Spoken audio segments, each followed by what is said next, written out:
ছোট্ট সন্তান মায়ের গর্ভের মধ্য থেকে জন্মগ্রহণ করার পরই আল্লাহ আল্লাহ জিকির শুরু করেছেন, বলেন আল্লাহু আকবার। যশোরে একটা সন্তান ভূমিষ্ঠ হওয়ার পরই ছোট্ট সন্তান মায়ের গর্ভের মধ্য থেকে জন্মগ্রহণ করার পরই আল্লাহ আল্লাহ জিকির শুরু করেছেন, বলেন আল্লাহু আকবার।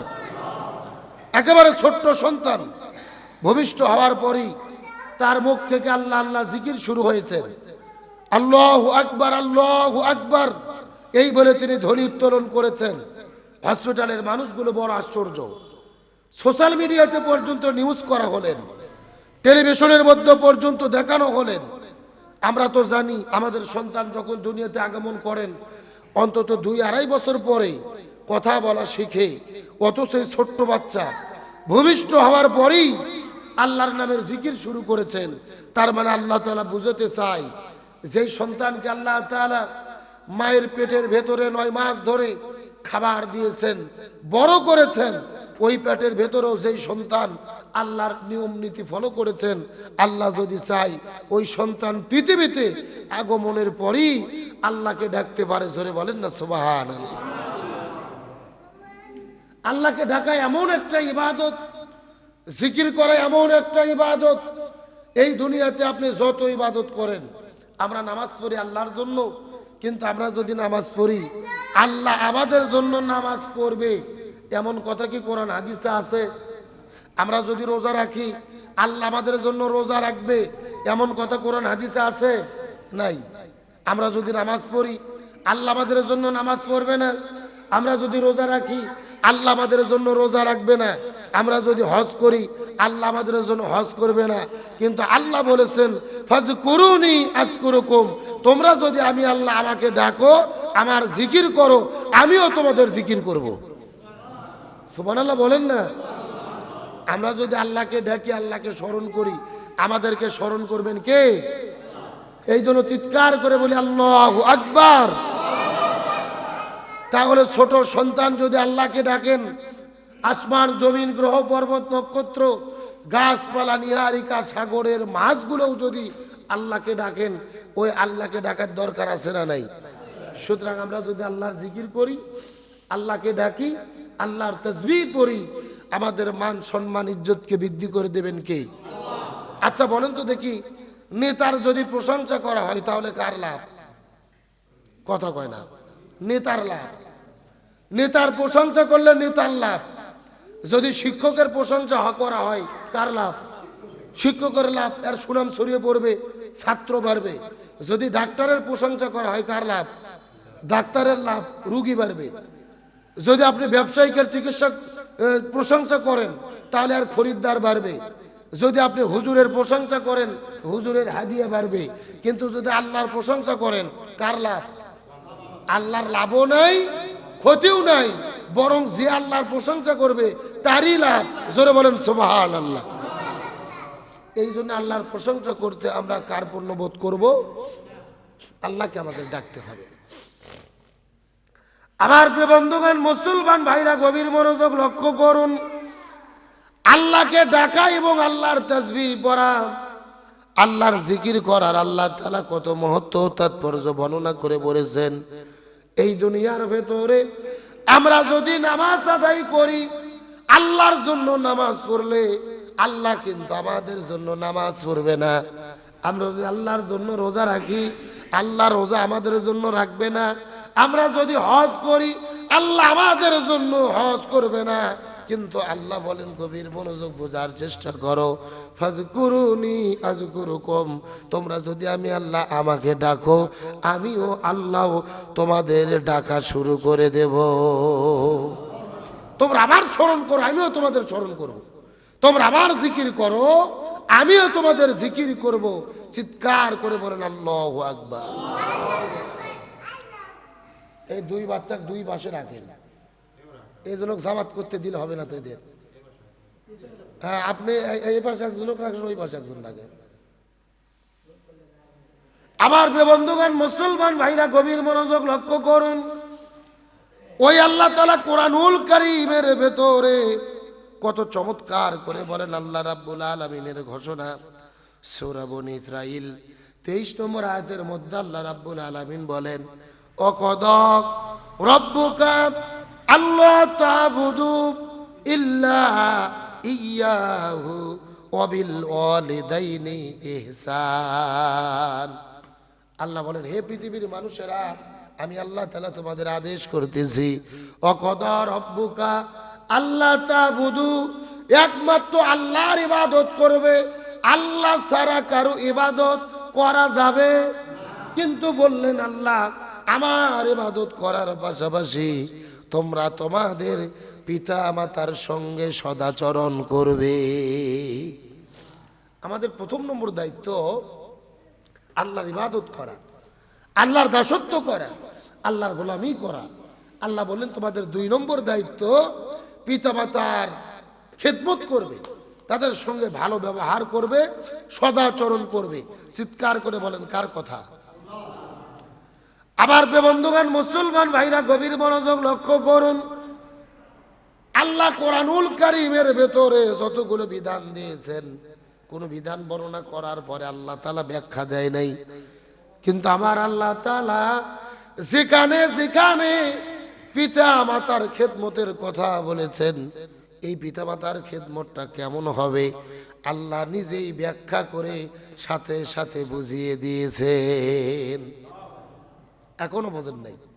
আল্লাহ বলছেন নামাজ পড়ো, আকিমুস সালাওয়াতুজ যাকাত, নামাজ পড়ো, যাকাত দাও। নামাজ কেমনে পড়বো, যাকাত কেমনে দেব, আল্লাহ কোরআনে এটা বলে নাই। আল্লাহ শুধু বলছেন নামাজ ফরজ। তবে নামাজ পড়ার তরিকে কি, এটা শিখিয়ে দিয়েছেন রাসূল হাদিসের ভেতরে। আমার কথা কি বুঝতেছেন? আল্লাহ বলছেন হজ করো, আলিল্লাহি আলান নাসি হিজ্জুল বাইত, সামর্থ্য থাকলে হজ করো। হজ কেমনে করব, কোথায় যাব, কয় টাকা খরচ করব, কয় দিন থাকবো, এটা আল্লাহ কোরআনে বলেনি, এর ব্যাখ্যা রাসূল দিয়েছেন হাদিসের ভেতরে। আল্লাহ নামাজ পড়তে বলেছেন, ব্যাখ্যা দেন নাই। আল্লাহ রোজা রাখতে বলেছেন, ব্যাখ্যা দেন নাই। আল্লাহ বলেছেন, ইয়া আইয়ুহাল্লাযীনা আমানু কুতিবা আলাইকুমুস সিয়াম, তোমাদের প্রতি রমজান মাসে রোজা ফরজ করা হয়েছে, তোমরা রোজা রাখো। তবে রোজা কখন থেকে শুরু করব আর কোথায় গিয়ে শেষ করব, এর ব্যাখ্যা কিন্তু আল্লাহ কোরআনের মধ্যে দেয় নাই, নবীজি হাদিসের মধ্যে দিয়েছে। তার মানে কোরআনের ভেতরে আল্লাহ যতগুলো হুকুম করেছেন, কোন হুকুম পালন করার পরিপূর্ণ ব্যাখ্যা আল্লাহ কোরআনের মধ্যে দেয় নাই। কিন্তু আল্লাহ কোরআনের যেই জায়গার মধ্যেই বলেছেন তোমরা পিতা মাতার সঙ্গে ভালো ব্যবহার করো, পিতা মাতার খেদমত করো। খেদমতটা কেমনে করব, কেমনে ভালো ব্যবহার করব, আল্লাহ সরাসরি নিজেই কোরআনে বর্ণনা করে বলে দিয়েছেন। আল্লাহ নামাজের ব্যাখ্যা কোরআনে দেন নাই, আল্লাহ রোজার ব্যাখ্যা কোরআনে দেন নাই, হজের ব্যাখ্যা কোরআনে দেন নাই। কিন্তু আল্লাহ পিতা মাতার সঙ্গে ভালো ব্যবহারের ধরন কেমন হবে, রূপরেখা কেমন হবে, আল্লাহ ব্যাখ্যাটা নিজেই কোরআনের মধ্যে করে দিলেন। আল্লাহ প্রথমে বললেন তোমরা আল্লাহর ইবাদত করো, আর পিতা মাতার সঙ্গে তোমরা খারাপ ব্যবহার করো না। পিতা মাতার সঙ্গে তোমাদের সদাচরণ করতে হবে। কেমন সদাচরণ করবা? আল্লাহ বলেন, ইম্মা ইয়াবলুগান্না ইনদাকাল কিবার, যদি বৃদ্ধ বয়সে তোমাদের পিতা অথবা তোমাদের মাতা অথবা দুইজনই যদি তোমাদের কাছে চলে আসে, খবরদার খবরদার, ওই বৃদ্ধ বয়সে তোমাদের সঙ্গে খারাপ ব্যবহার করবে। মানুষের বয়স যখন বেড়ে যায় তার বুদ্ধি কিন্তু লোপ পেয়ে যায়। বৃদ্ধ মানুষের আচার ব্যবহার যেমন হয়, একটা ছোট্ট বাচ্চার আচার ব্যবহার যেমন হয়, বৃদ্ধ মানুষ যখন বয়স বেড়ে যায় তাদের আচরণটাও কিন্তু ছোট মানুষের মতো হয়ে যায়। তোমাদের পছন্দ হবে না এমন ব্যবহার তোমাদের বাবা মা করবে, বিছানার মধ্যে প্রসাব পায়খানা করবে, অসুস্থ হয়ে পড়ে থাকবে। আল্লাহ বলেন খবরদার খবরদার, উফেন, উ শব্দটাও বলো না। অর্থাৎ পিতা মাতাকে বৃদ্ধ অবস্থায় পেয়ে তোমাদের মনের মধ্যে বিরক্তিকর ভাব চলে এসেছে, উ শব্দ তোমরা বলো না। চিৎকার করে বলেন হুকুম কার? মানুষের যখন বয়স হয়ে যায় দেখবেন তার ব্যবহার আচরণ ছোট বাচ্চাদের মতো হয়ে যায়। আপনি যেটা চাচ্ছেন এমন ব্যবহার আপনার বাবা মা করতেছে না। বিছানায় প্রসাব পায়খানা করে, আপনি যেটা খেতে দিচ্ছেন সেটা খাচ্ছে না, খিটখিটে মেজাজে, আপনার সঙ্গে ভালো ব্যবহার করে না, আপনার ছেলে মেয়েদের সঙ্গে ভালো ব্যবহার করে না, আপনার স্ত্রীর সঙ্গে ভালো ব্যবহার করে না। আল্লাহ বলছেন এমন বিরক্তিকর পরিবেশেও যদি তারা উপনীত হয়, উফেন, একেবারে মন থেকে বিরক্তিকর শব্দ, উফ, এমন শব্দটাও তোমরা উচ্চারণ করো না, এটা তোমাদের জন্য করা হারাম। চিৎকার করে বলেন কথাকার। আমার বন্ধুগণ, মুসলমান ভাইরা গভীর মনোযোগ লক্ষ্য করুন, আল্লাহ তাআলা কত চমৎকার ব্যাখ্যা দিচ্ছেন। তারপর আমার আল্লাহ তাআলা বলেন, এমন অবস্থায় বৃদ্ধ বয়সে পিতা মাতা যদি তোমাদের কাছে চলে আসে, তখন তাদের সঙ্গে তোমরা ভালো ব্যবহার করবা। অকফিজলাহুমা জানাহা যুল্লি মিনার রহমাত, রহমতের ডানা দিয়ে তাদেরকে আবৃত করে রাখবে। আল্লাহ তাআলা এই জায়গার ভেতরে ডানা শব্দটি কেন উচ্চারণ করলেন? এই দুনিয়ার ভেতরে আল্লাহ তাআলা যত জন্তু সৃষ্টি করেছেন, পশু পাখি সৃষ্টি করেছেন, প্রত্যেকটা পাখির কিন্তু দেখবেন ডানা থাকে। আল্লাহ পিতামাতার সঙ্গে ভালো ব্যবহারের জন্য এই ডানা শব্দটি কেন ব্যবহার করলেন?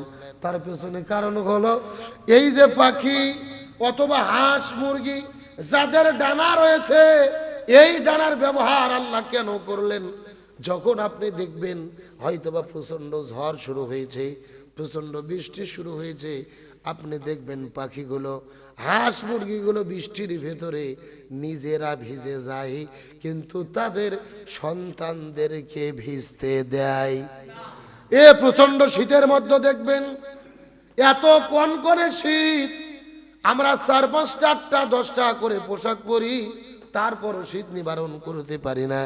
কিন্তু একটা করে মুরগির দেখবেন 15-20টা করে ছোট ছোট বাচ্চা হয়, শীত কিন্তু তাকেও লাগে, কিন্তু নিজের চিন্তা করে না।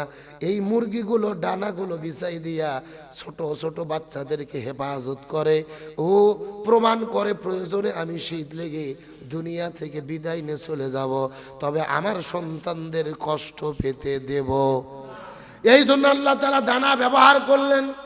ওয়াকফিজলাহুমা জানাহা যুল্লি মিনার রহমত, ওই বৃদ্ধ বয়সে বাবা মা যদি তোমাদের কাছে চলে আসে, পাখির ডানা দিয়ে যেই রকম বাচ্চাদেরকে তারা আগলায় রাখে, ঠিক একই রকম ভাবে তোমরা ওই ডানার মতো তোমাদের বাবা মাকে আগলায় রাখবা, কষ্ট পেতে দেবা না, তাদের মনে যন্ত্রণা দেবা না। চিৎকার করে বলেন তো দেখি হুকুম কার? আল্লাহ নামাজের ব্যাখ্যা দিলেন না, হজের ব্যাখ্যা দিলেন না, রোজার ব্যাখ্যা দিলেন না, কিন্তু আল্লাহ যেখানে এই পিতা মাতার খেদমতের কথা বললেন, কেমনে খেদমত করব, কেমনে ব্যবহার করব, পিতা মাতার সঙ্গে কি আচরণ করব, আল্লাহ নিজে ব্যাখ্যা দিয়ে কোরআনে বুঝিয়ে দিলেন। চিৎকার করে বলেন আল্লাহু আকবার। সুতরাং ওই পিতা মাতার সঙ্গে খারাপ ব্যবহার করা যাবে? জোরে বলেন যাবে? অথচ আমরা বাবা মা, যেই মা 9 মাস 10 মাস গর্ভে ধারণ করেন, 4-5 বছর পর্যন্ত উঠায় উঠায় খাওয়ায়, ওই বাবা মা বৃদ্ধ বয়সে যদি অসুস্থ হয়ে যায়, 6 বছরের প্রয়োজন নেই, 6 মাস পরই আমাদের মনের ভেতরে একটা বিরক্তিকর ভাব তৈরি হয়।